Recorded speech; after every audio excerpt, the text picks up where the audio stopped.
भगवंतांनी सांगितलं आहे का मैत्री हा दुसरी गोष्ट आहे। तुम्हाला मैत्री विषयी थोडा वेळ सांगत असतो। कधी कधी असं होत असते की ज्यांनी शिबिरच केलं नाही त्यांना असं वाटत असते की आम्हाला मैत्री करता येत नाही, असं समजू नका। या ठिकाणी जे आपण आलेलो आहोत श्रद्धा रूपी बलानं आलेलो आहोत, सर्वांनाच मैत्री करता येत असते। पण मैत्री करत असताना प्रथम मैत्रीचे जे अवगुण आहे, आपला कोणी ना कोणी विरोधक असतो आपल्या अडचणी आपल्याला त्रास देणारा, तर तो आपल्या मनातला त्याच्याविषयी जो एक गैरसमज असतो तो आपण मनातून काढून घ्यायचा असतो। अरे त्याची बिल्डिंग माझ्यासारखी बिल्डिंग होऊ नये, तो सुखी राहू नये, त्याला मित्र मिळू नये, बरं झालं त्याचा ऍक्सिडेंट झाला तर, बरं झालं त्याची संपत्ती गायब झाली तर, हे विचार मनातून काढून टाकायचे असतात। आणि मैत्रीचे जे लाभ आहे ते आपल्या चित्तासमोर ठेवायचे असतात, तेव्हाच मैत्री आपल्याला लाभत असते। मैत्रीला सुखानं झोप लागत असते, सुखं सुपती, सुखपूर्ण झोप लागत असते। न पापनं सुपिनं पण न पसती, वाईट स्वप्न त्याला कधीही पडू शकत नाही। पहा, देवता रक्षंती, आई वडील जे रक्षण करू शकत नाही का, ते रक्षण सुद्धा मैत्री भावनेमुळे केल्या जात असते। तर म्हणून आपण तशा प्रकारेही चित्त ठेवलं पाहिजे। देवता रक्षंती असं म्हणून कालन करती, तो बुद्धाच्या वेळेस होस असतो नाही का, आणि कोणता चित्त समाधी येते लवकरच त्याचं चित्त काय होत असते, एकाग्र होत असते। आता तुम्हाला कधी कधी असं वाटत असेल की एवढ्या कल्यात चित्त एकाग्र होत नाही, पण एवढ्या कल्यामध्येही चित्त एकाग्र होत असते। मग ते कसं होत असते, भगवंताची झालं होतं की नाही 500 गाड्या येत असू नये तसं तुमचे चित्त एकाग्र होत असते। ठीक आहे, तोटन चित्त समाधी येते, देवता रक्षंती आणि सुगती प्राप्त होत असते। हे मैत्रीचे अवगुण चिंतन झालं। आता अनुभूती सुद्धा दोन प्रकारची आहे। ज्यांचं शिबिर झालं नाही, सर्वांनी आता थोडासा विचारच करा ना, भगवंतासारखं बसून जा। बसता येईल का तुम्हाला? भगवान बुद्ध कसे बसले तसं बसा ना। बरं जेवण करायला बसा, जाऊ द्या, जेवण करायला नाही बसते, आता बसला तुम्ही, जेवण करायला बसा।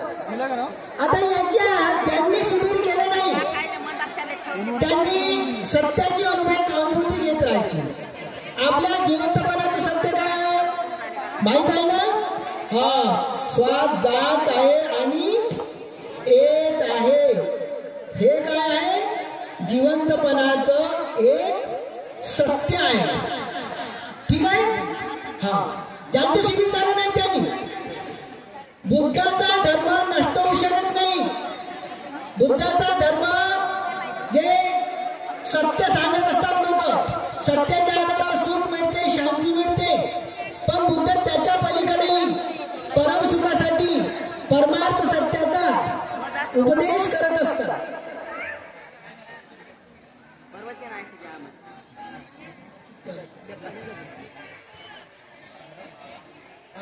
हरवले तर विष्णू म्हणून असं तर ठीक आहे। तर आपल्या जीवनामध्ये मैत्री सर्वांनाच करता येत असते। भगवंताच्या काळात नाही नाही शिबिरामध्ये शिकवला जात नव्हता मैत्रीचा, हे एक लक्षात ठेवा, नाही तर भ्रमात ठेवा। विपशी सारख्याच मैत्री करता येते। भिक्षू प्रचार करत होते, आनापान शिकवत होते आणि त्यांना मैत्री करता येत होती। म्हणून तुम्ही आनापानचा अभ्यास केला पाहिजे। भंतेजीने मला असे सांगितलं की बुद्धांनी आनापान सतीच्या आधाराने सम्यक समृद्धीचा लाभ करून घेतला।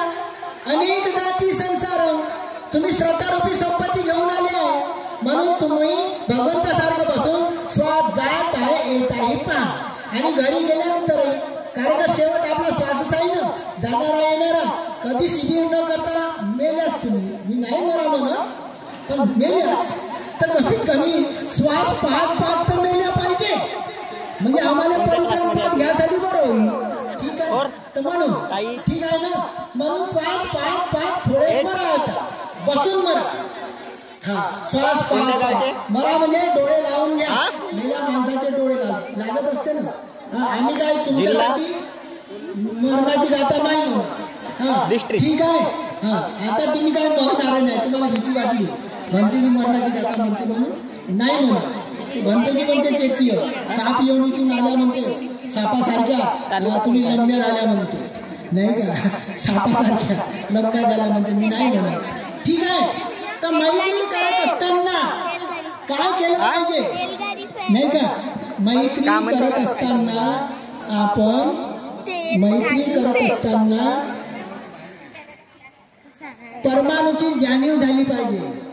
सार शरीर विपशी साधकांनी सार शरीर हलकं सोडून द्यायचं आणि त्या तरंगावर चित्त केंद्रित करायचं. जसं चित्त तरंगावर केंद्रित होईल तर तुमचे काही तरंग सर्व लोकांना तर मिळतील, देवता लोकांना, ब्रह्म लोकांना मिळतील आणि तिथले तरंग तुरंत तुम्हाला मिळतील. म्हणून भगवंतांनी म्हटलेलं आहे की मैत्री भावनेनं केलेलं पुण्यकर्म इतर पुण्यकर्माच्या 16व्या भागाने काय असते, एक जास्त असते की नाही. म्हणून सर्वांनी तर मैत्री करत असताना प्रथम भंतेजी म्हणतील मैत्री, आणि ज्या वेळेस तुम्ही सहभागी व्हा म्हणतील ना, हा, त्यावेळेस तुम्ही सहभागी व्हायचं असते, सहभागी व्हायचं असते. म्हणून तिथपर्यंत सर्वांनी तुम्ही डोळे लावून मैत्रीच्या ध्यानाला आपण एक सुरुवात करूया. या परिसरातील दृश्य अदृश्य देवता या मैत्रीमध्ये सहभागी होत आणि पुढलाही आपला कार्यक्रम सुरळीत चालू यासाठी आपण या मैत्रीच्या ध्यानाला एक सुरुवात करूया.